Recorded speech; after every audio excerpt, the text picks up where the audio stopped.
Makanya saya selalu ingat dengan kisah gurunya Imam Malik. Siapa gurunya, Pak? Rabi'ah bin Abi Abdurrahman.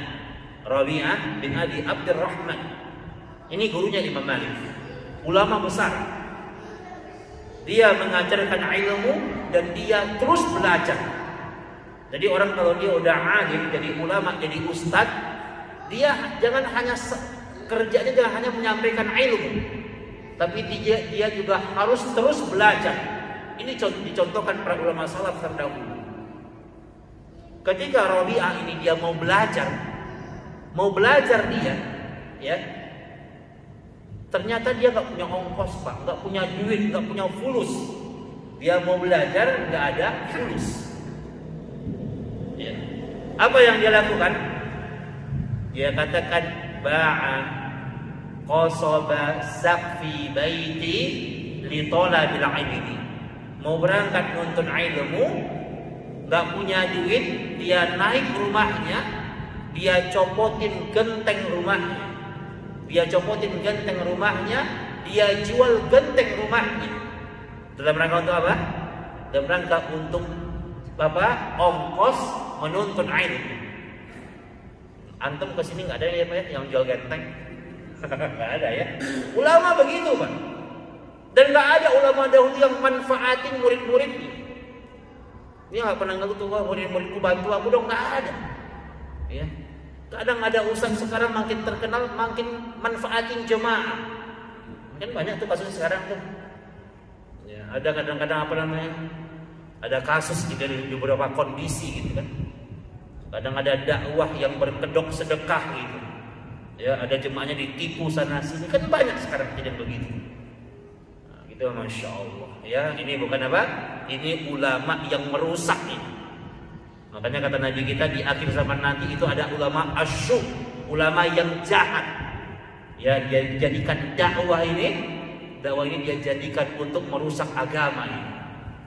Ya, ini Nabi yang bilang di akhir zaman nanti ada ulama yang mengajak kepada surga, tapi ada orang yang dianggap ulama, tapi kemudian dia mengajak kepada perkara-perkara yang berkaitan dengan kemaksiatan kepada Allah, bahkan dia dakwahnya menegakkan kemaksiatan kepada Allah.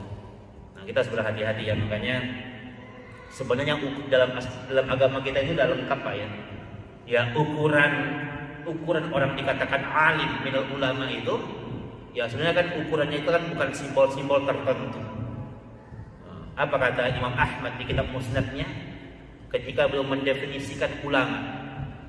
Apa definisi ulama? Kata beliau, al-ulama laisa an tahfazu kasratun minal hadis walakin kasratul khasyah. Ulama itu kata beliau bukan orang yang paling banyak hafalannya, tapi orang yang paling banyak takutnya. Yang paling banyak takutnya, takut melanggar aturan Allah, takut bermaksiat kepada Allah. Itu ukuran. Jadi kalau dalam sebuah kajian begini, boleh jadi jemaah ini lebih ulama ketimbang ustadznya. Dalam khutbah Jumat, boleh jadi jemaah ini lebih ulama ketimbang khatibnya. Karena ukuran orang dikatakan ulama, apa kata Imam Ahmad? Orang yang paling banyak takutnya. Karena Allah sendiri sebaik-baiknya kalamullah, itu Allah mengatakan, apa kata Allah ulama itu? Innama yakhshallah min ibadihil ulama. Yang paling takut kepada Allah itulah yang dikatakan ulama. Jadi kalau ada ulama kayak kadang-kadang pelin-pelan gitu ya, pagi-pagi dibilang haram gitu, belum masuk waktu siang udah bilang haram gitu ya. Nah, itu kan merubah hukum Allah. Nah, makanya ini Rabi'ah bin Abi Abdurrahman itu luar biasa. Ya, dia mau menuntut ilmu, nggak punya duit, dia jual genteng rumahnya. Ya, luar biasa perjuangannya. Ada lagi ulama yang bernama Syu'bah bin Hajjaj. Ini menarik kisahnya. Syu'bah bin Hajjaj itu dia pernah bilang begini, Pak. Kata dia, man talabal hadis faqad aflas. Aflasnya artinya apa?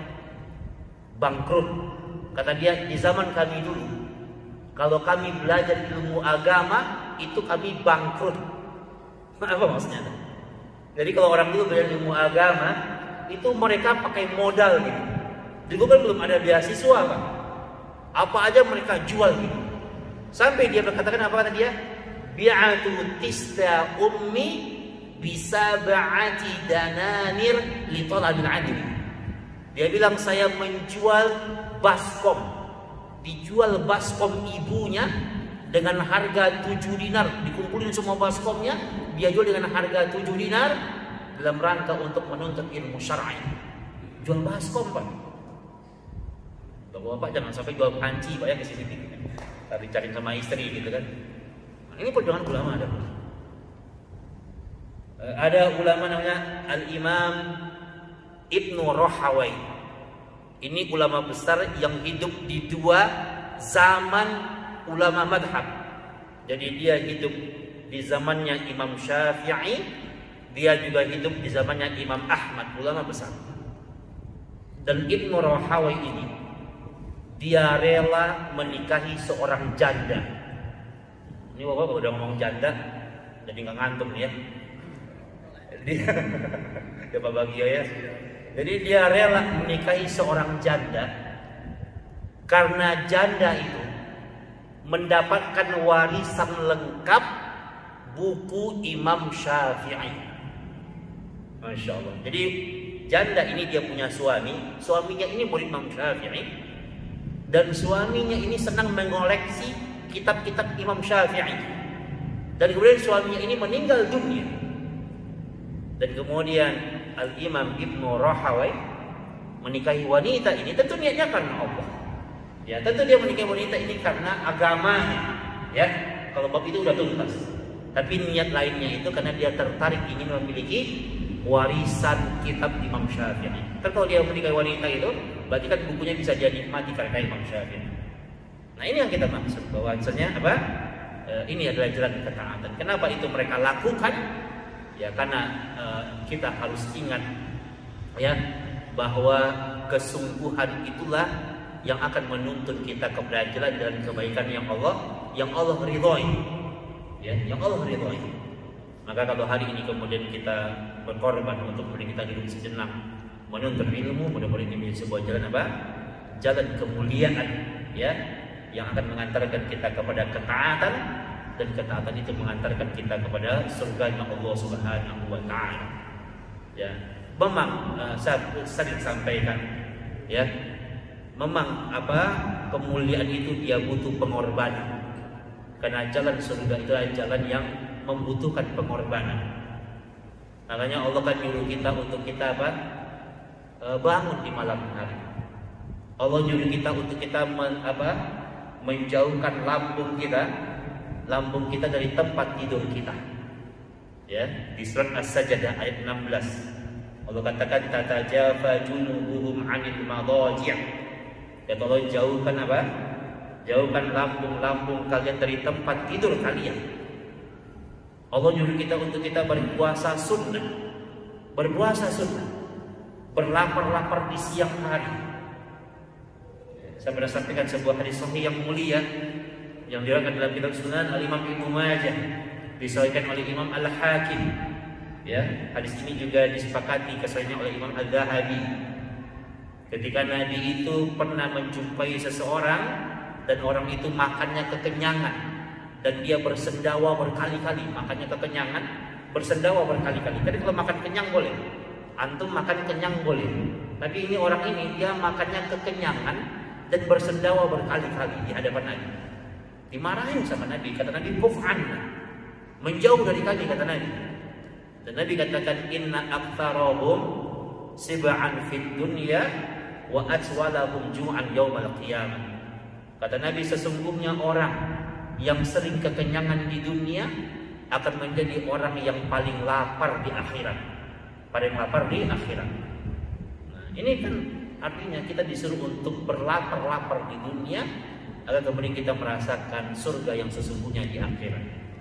Nah, jadi ini sebuah jalan perjuangan untuk kita meraih kemuliaan di hadapan Allah Subhanahu wa taala.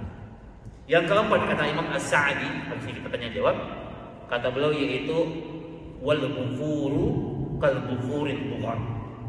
Jalan kemuliaan, jalan ketaatan melalui ilmu itu yaitu kita harus cekatan seperti cekatannya elang. Elang itu kan begitu cekatan gitu ya. Ya, jadi kita menyandarkan diri kita kepada Allah, ya, mengimani kebesaran Allah, kemudian kita bersungguh-sungguh menuntut ilmu agama, syiru fil bilad, mendatangi majlis-majlis al-ilmu.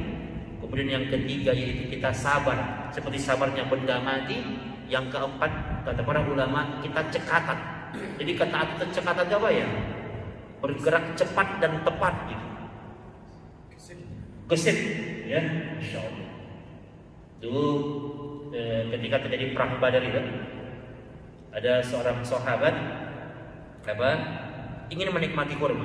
Jadi ada tiga kurma yang sedang dia genggam, dan dia ingin menikmati kurma. Ketika dia mau masukkan kurma itu ke mulutnya, dia nanya sama Rasul, "Ya Rasul, kalau aku maju ke medan tempur itu, aku maju ke medan perang itu, dan aku meninggal, apa balasan bagiku?" Kata Rasul, "Kalau engkau niatnya karena Allah berjuang untuk agama Allah, engkau meninggal di medan pertempuran, maka Allah akan berikan engkau surga." Maka dia langsung taruh kurmanya, enggak jadi dia makan kurmanya, dan dia langsung maju ke medan tempur. Jadi kebaikan itu jangan ditunda-tunda, cekatan. Ya. Kalau kemudian kita ingin berbuat baik, kata Nabi, fa iza asbahta fala tantazirul masa. Kalau kalian berada di pagi hari, jangan nunggu sore hari. Segera tegakkan kebaikan. Jangan ditunda-tunda. Kita punya salahnya sama orang lain, segera minta maaf. Jangan ditunda-tunda. Setelahnya desa minta maafnya lebaran tahun depan. Kelamaan. Ya, nggak ada yang jamin kita masih hidup tahun depan atau enggak. Gitu ya, segera. Ya. Mungkin antum pernah dengar kisah Muhammad bin Abdus Salam. Ini menarik kisahnya. Ini generasi tabi'in. Muhammad bin Abdus Salam itu ceritakan dalam kitab generasi tabi'in. Ini adalah seorang ulama yang bersungguh-sungguh menuntut ilmu. Dia hadir dalam sebuah majlis yang disebut dengan majlis al-imla. Imla itu apa ya bahasa kita ya? Imla itu bahasa kita dikte ya. Jadi kalau dalam kaidah bahasa kita imla itu artinya asy-syaikh yuhaddis wa tullab yumli. Jadi syekhnya bicara, jemaahnya itu mencatat gitu. Itu majlis. Dia dengerin syekhnya ngomong, dia nulis. Ketika dia nulis, wa kathura qalamah. Ketika dia nulis patah pulpennya patah, bingung dia. Syekhnya ngomong terus, dia udah nggak bisa nulis nih, pulpennya patah. Apa yang dia lakukan? Dia langsung berdiri. Begitu banyak para pelajar, para penuntut ilmu, dia berdiri.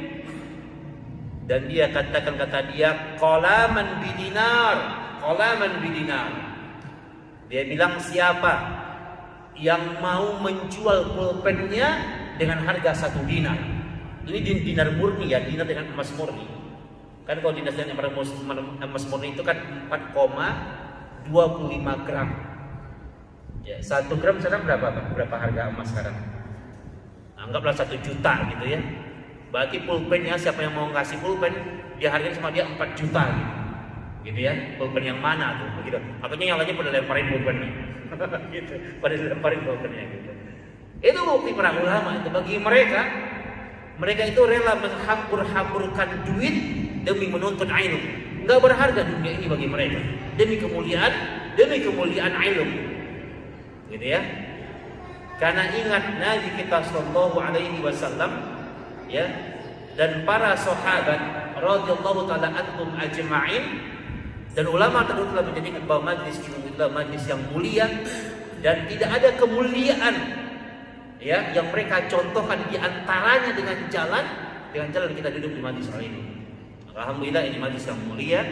Maka salah satu cara kita untuk meraih kemuliaan dengan jalan ketaatan itu dengan cara kita bersabar di setiap saat untuk kita menuntut ilmu syar'i, belajar ilmu agama.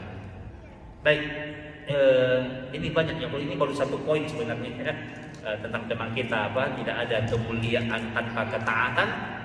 Belum nanti berkaitan dengan perkara ibadah dan perkara amalan-amalan yang lainnya. Ini baru jalannya, lihat jalan apa? Di antara jalan kebaikan dan jalan untuk ditambah menuntut ilmu syar'i, meraih kemuliaan di hadapan Allah Subhanahu wa taala. Barangkali itu dulu dari saya. Bagi jemaah yang ada 1 atau 2 pertanyaan atau mungkin berapapun menjelang azan berkumandang, dipersilahkan. Silakan Pak kalau ada yang mau disampaikan.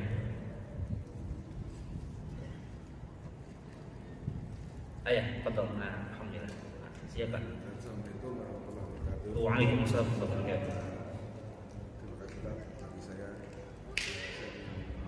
pelajaran bagaimana caranya supaya saya bisa kuat istiqomah menjalani tujuan itu kita. Nah, di sini kita ada ilmu kan, luar negeri hilang kita, ya kan? Di sini seminggu sekali kita belajar. Di luar 6 hari. Kita bermasyarakat 6 hari. Itu buyar semua kan. Masya Allah. Iya. Gimana kan? Bagus Pak pertanyaannya Pak. Jadi curhatan Bapak ini pernah Abu Bakar itu curhat yang sama kepada Hanzalah. Kita kalau baca kitab Riyadhus Shalihin itu tentang bab istiqomah itu menarik hadisnya. Jadi bayangkan Abu Bakar, seorang sahabat yang dijamin masuk surga, itu pernah curhat hal yang sama gitu. Kata Abu Bakar, ya Hanzalah, kenapa? Kata dia, ketika kita berada di majlisnya Nabi, kita duduk bersama dengan Nabi, itu iman kita meningkat. Dunia ini gak berharga bagi kita. Begitu dekatnya akhirat, begitu dekat surga. Tapi kalau kita udah pulang ke rumah, ketemu dengan sahabat, ketemu dengan keluarga, kok iman kita jadi turun gitu. Bayangkan, selevel Abu Bakar saja begitu curhatnya gitu. Kata Hanzalah yang juga seorang sahabat yang mulia, dia katakan sama, kata dia. Aku juga mengalami hal yang sama, kata Hanzalah. Akhirnya dua-duanya itu datang kepada Rasul. Ini hadis yang sahih. Terdapat dalam kitab As-Sahihah hadis ini. Dan ketika mereka ketemu dengan Rasul, kata mereka apa? Kata Rasul, kalau keimanan itu lurus terus, naik terus, nggak turun-turun, kata Rasul, la sofa alaikumul malaika. Malaikat itu akan selamat sama kalian, mengucapin selamat gitu. Artinya apa? Artinya kan mustahil. Mustahil iman itu bisa naik terus gitu. Tapi fitrah keimanan yang Allah berikan itu yazid wa yanqus. Kadang iman itu bertambah, kadang iman itu berkurang. Nah, tapi kata Nabi, iman itu akan bisa terus bertambah. Kalau jika kurang pun kurangnya itu sebentar, terus nambahnya lebih dahsyat, kata Nabi itu bisa. Kata Nabi apa? Walakin sa'atan wa sa'atan. Iman itu bisa istiqomah, bisa bertambah setahap demi setahap. Jadi pelajaran istiqomah itu nggak instan, tapi dia butuh latihan, dia butuh perjuangan, dia butuh kesabaran. Al-Imam Hasan Al-Basri rahimahullahu ta'ala memberikan komentar yang terbaik pada hadis ini. Beliau bicara tentang bagaimana cara kita istiqomah. Nah, ini jawabannya. Yang pertama kata beliau sampaikan konsep yang begitu sederhana, terukur konsep ini. Kan kalau kita dengar kajian kadang-kadang banyak tuh konsep istiqomah begini-begini. Kadang kita susah untuk mencernanya. Tapi Al-Imam Hasan Al-Basri luar biasa. Kata dia begini. Yang pertama kata beliau, kalau kalian ingin istiqomah, kata beliau, apa kata beliau? Jangan pernah tinggalkan masjid. Jangan pernah tinggalkan masjid. Maksudnya gini Pak, maksudnya bukan berarti kita nginap di masjid, enggak. Maksudnya kata beliau, minimal sholat 5 waktu itu ikat hati kita di masjid. Paham ya? Pak, pernah bacakan hadis tentang 7 golongan yang dapat naungan di hari kiamat? Salah satunya apa? Salah satunya kata Nabi, rajulun qalbuhu mu'allaqatun fil masajid. Apa artinya? Seseorang yang hatinya terikat dengan bentuk al-masajid di sana itu jamak, Pak. Jadi dalam bahasa kalau masjidun itu artinya satu masjid. Tapi di hadis itu bentuknya bukan mufrad, bukan satu. Jadi bentuknya rajulun qalbuhu mu'allaqatun fil masajid. Seseorang yang hatinya terikat dengan al-masajid, jamak. Masjid. Yuk kita bahas hadis ini. Kalau kita tinggal di sini, di sekitar Al-Muhajirin, azan berkumandang, Allahu Akbar, berkumandang azan. Terus kita ke masjid berjamaah di sini, itu biasa. Karena pasti hati kita yang punya iman, kita terikat berangkat ke masjid, itu perkara biasa. Tetapi kenapa Nabi nyebutin hadis dengan fil masajid? Hati yang terikat dengan masjid-masjid. Karena dalam kehidupan kita akan ketemu dengan sesuatu yang tidak biasa. Contoh, kan kalau kita lagi hari Sabtu Ahad kita di sini, kita lagi santai di rumah, azan berkumandang, kita ke masjid itu kan biasa. Coba kalau kita dalam kondisi keadaan safar, perjalanan, nah hari ini kita jalan-jalan ya, kemana jalan-jalan nih, umpamanya kita mau ke Jogja. Coba ketika itu uji hati kita, masih terikat dengan masjid nggak? Orang kalau dia beriman, kalau dia akan mengatakan, nah pokoknya nanti ingatin ya, azan berkumandang kita mampir di rest area, kita sholat dulu. Itu namanya hatinya terikat dengan masjid-masjid. Tidak hanya masjid yang dia mukim di situ, tapi kemanapun dia pergi, yang dia ingat pertama, nanti kita sholatnya di mana?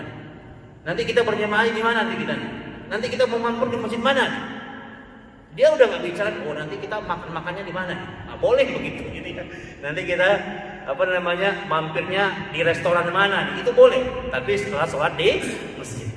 Nah ini menarik Pak. Makanya kata Al-Imam Hasan Al-Basri, secarut marut apapun kemaksiatan di luar, kalau hati kita masih terikat dengan masjid, masjid ini adalah rumah Allah yang mulia, dia yang akan memagari keimanan kita. Jadi fungsi masjid itu Pak, secara zahir yang terlihat itu bangunan, tetapi secara hakikat dia itu mampu untuk memberikan pagar-pagar keimanan. Ya, makanya orang kalau masih terikat hatinya di masjid Pak, yakinlah kalau imannya pun turun, naiknya lebih dahsyat. Nah nanti baru ketemu. Kalau syarat pertama itu udah kita penuhi, baru kita bisa tetap konsep teoritis. Umpamanya orang yang istiqomah itu dengan cara dia terus dia menuntut ilmu. Nah itu di mana dia dapatkan? Ketika dia istiqomah di masjid. Orang yang istiqomah itu dia akan bisa istiqomah ketika dia bergaul dengan orang-orang soleh. Di mana dia dapatkan? Ketika dia rajin ke masjid. Jadi ini syaratnya. Makanya kata Imam Hasan Al-Basri, maka kata beliau akan menjadi perkara yang omong kosong. Kalau orang bicara tentang keistiqomahan, tapi hatinya nggak terikat dengan masjid. Ini syarat. Ya, jadi saya kalau baca karya beliau itu menarik ya. Konsep yang dia katakan itu terukur. Ya. Nah, jadi menarik. Jadi gimana cara kita istiqomah? Walaupun mungkin gimana nih Ustaz? Kan taklim cuma satu kali seminggu mungkin ya. Nah, tapi kita kan 6 hari kita bermasyarakat gitu. Nah, jaga iman itu dengan 5 waktunya itu minimal 5 waktu. 5 waktunya di masjid. Kalau kita lagi kerja berarti kita sholatnya di masjid yang ada di kantor. Nah begitu. Makanya lihat, simak hadisnya itu bentuknya jamak, ya, yaitu rajulun qalbuhu mu'allaqun fil masajid. Seseorang yang hatinya terikat dengan masjid-masjid.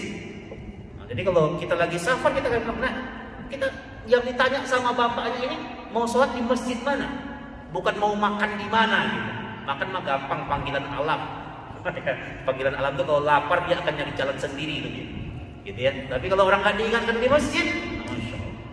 Nah, ini faedahnya Pak. Dimanapun kita lagi meeting di luar kota, maka kita tanya sama teman-teman yang ikut rapat. Nih kita meeting dari jam sekian sampai jam sekian ya. Pokoknya selesai, nggak selesai kita ke masjid.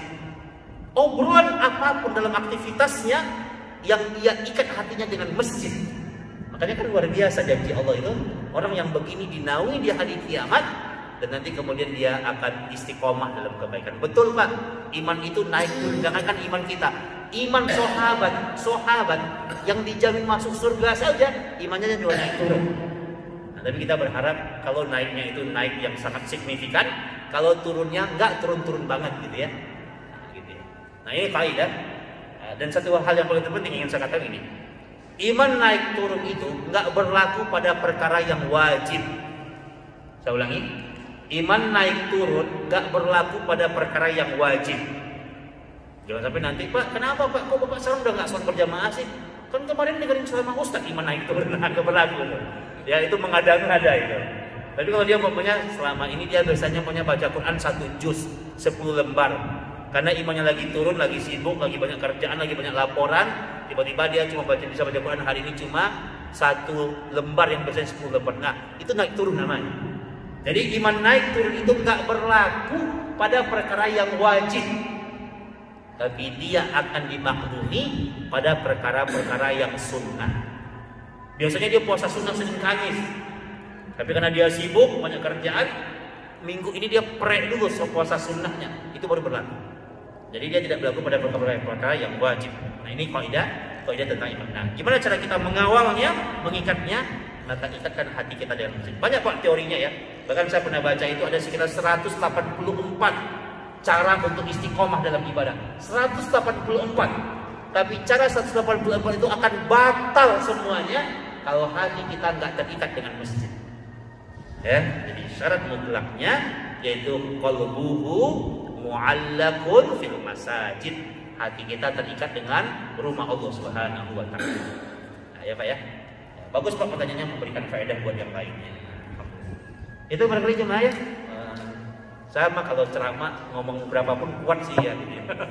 Mungkin bapak-bapak yang nggak kuat mungkin, tapi waktu kita terbatas. Mungkin kita punya agenda sama keluarga juga ya, dan agenda dengan keluarga di hari libur itu kan juga bagian dari ibadah ya. Mudah-mudahan Allah memberikan kebaikan untuk kita semuanya. Baik, itu saja. Nafa'nallahu wa iyyakum bil ilmi nafi wal 'amal shalih.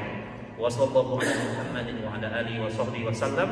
Mari kita tutup dengan doa kafaratul majlis. Subhanaka Allahumma wa bihamdika asyhadu an la ilaha illa anta astaghfiruka wa atubu ilaik.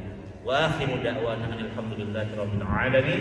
Assalamualaikum warahmatullahi wabarakatuh.